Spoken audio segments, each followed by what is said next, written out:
Bismillahirrahmanirrahim. Assalamualaikum warahmatullahi wabarakatuh.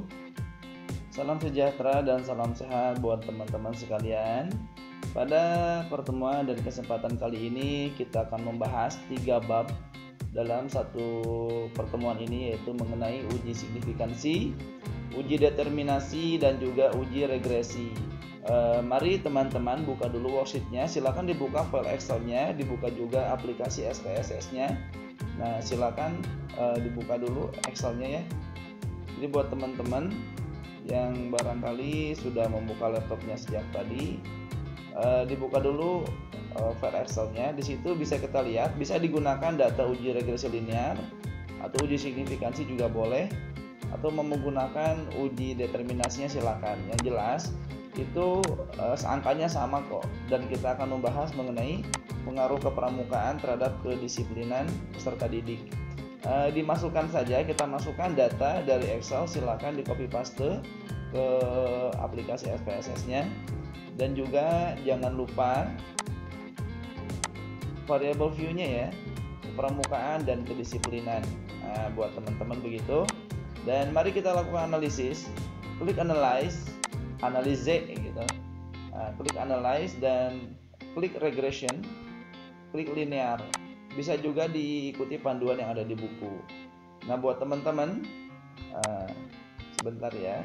Ini tadi saya baru melakukan analisis juga.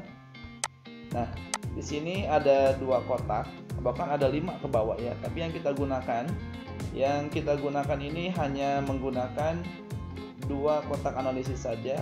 Masukkan kedisiplinan, ke dependent sebagai variabel dependent, kemudian kepramukaan sebagai independent atau variabel bebasnya.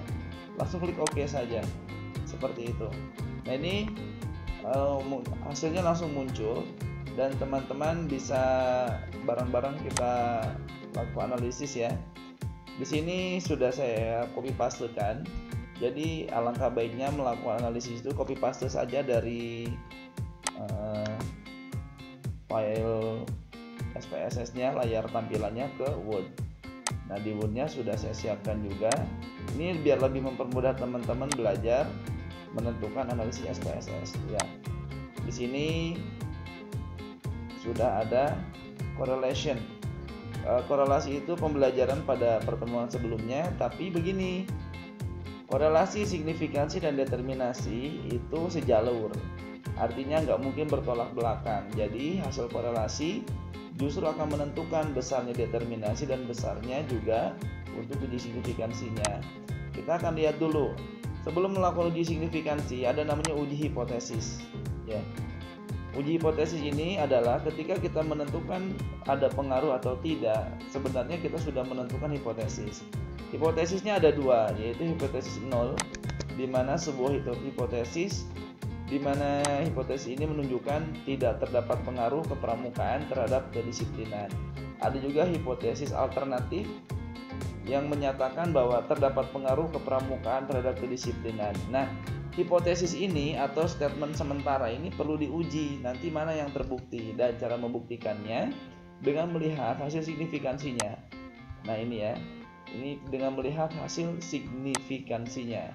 Jadi teman-teman bisa melihat di situ bahwa apabila signifikansinya lebih kecil dari 0,05 maka ada pengaruh atau H0 ditolak.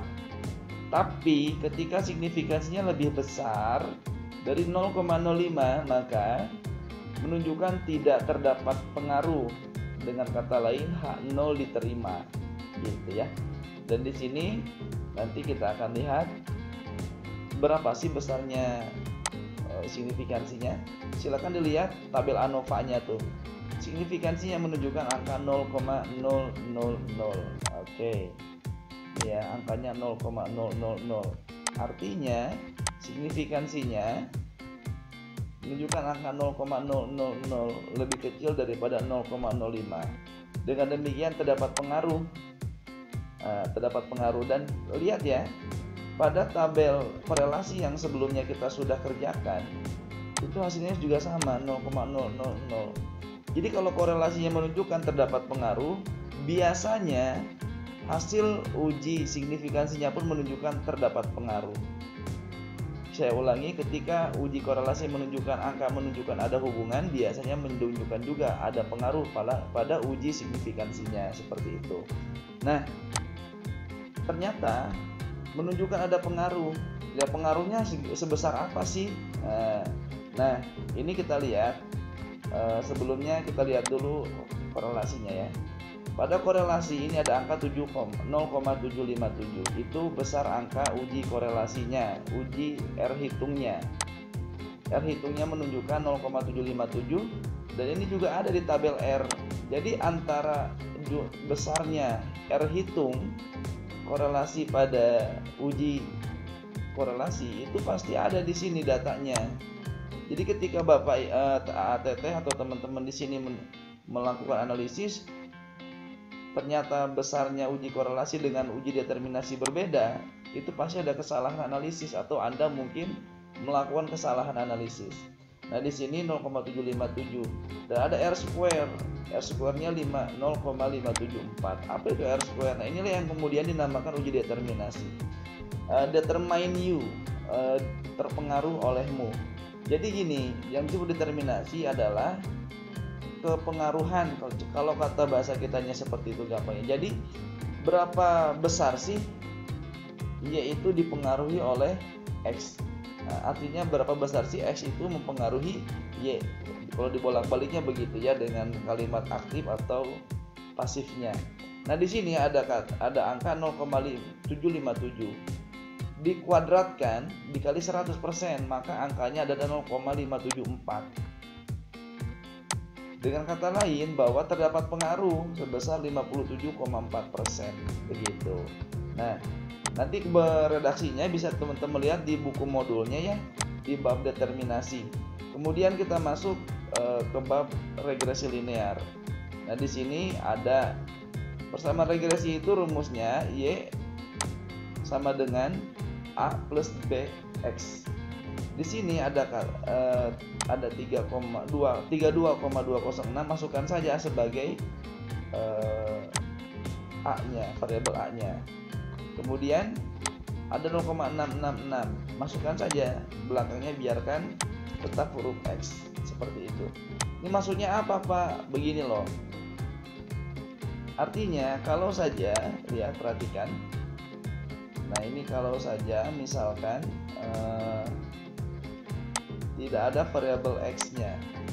Kalau tidak ada variabel X, maka kalau tidak ada pengaruh dari variabel X, maka besarnya skor Y adalah 32,206. Tapi ketika ada variabel X, maka kenaikan satu variabel X itu akan berdampak kepada kenaikan variabel Y sebesar 0,666. Seperti itu ya.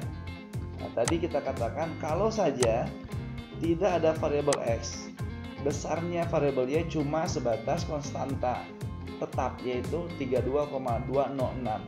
Namun ketika ada variabel X, dipengaruhi variabel X mempengaruhi variabel Y sebesar satu kenaikan variabel X mempengaruhi 0,666 pada variabel Y. Masih belum paham juga Pak? Oke, akan saya lebih mudahkan begini. Seandainya ini harga minyak BBM, kemudian ada juga harga tarif listrik. Berapakah besar kenaikan harga listrik ketika minyak BBM-nya naik? Maka seandainya nih ada kenaikan BBM, maka maksud dari persamaan ini begini: sekiranya ada kenaikan harga BBM sebesar Rp1 saja, Rp1 ya, maka akan terjadi kenaikan listrik sebesar Rp0,666, gitu loh. Oke, sampai sini mudah-mudahan teman-teman bisa menyimak. Adapun redaksinya itu bisa dilihat di modul yang sudah kita pelajari dan yang sedang kita pelajari, modul statistiknya. Jadi gitu ya, ketika harga BBM naik Rp1 berarti nanti ada kenaikan tarif listrik sebesar 0,66 gitu loh. Terima kasih buat teman-teman sekalian atas partisipasi dan perhatiannya. Saya mohon maaf kalau ada kekurangan dan ada yang belum jelas, boleh menghubungi saya lewat WA, atau juga boleh japri, atau juga boleh menemui saya di kampus, tapi jangan lupa bawa laptopnya supaya belajarnya bareng-bareng. Barakallahu li wa lakum. Subhanakallahumma wa bihamdika asyhadu an la ilaha illa anta astaghfiruka wa atubu ilaik. Assalamualaikum warahmatullahi wabarakatuh.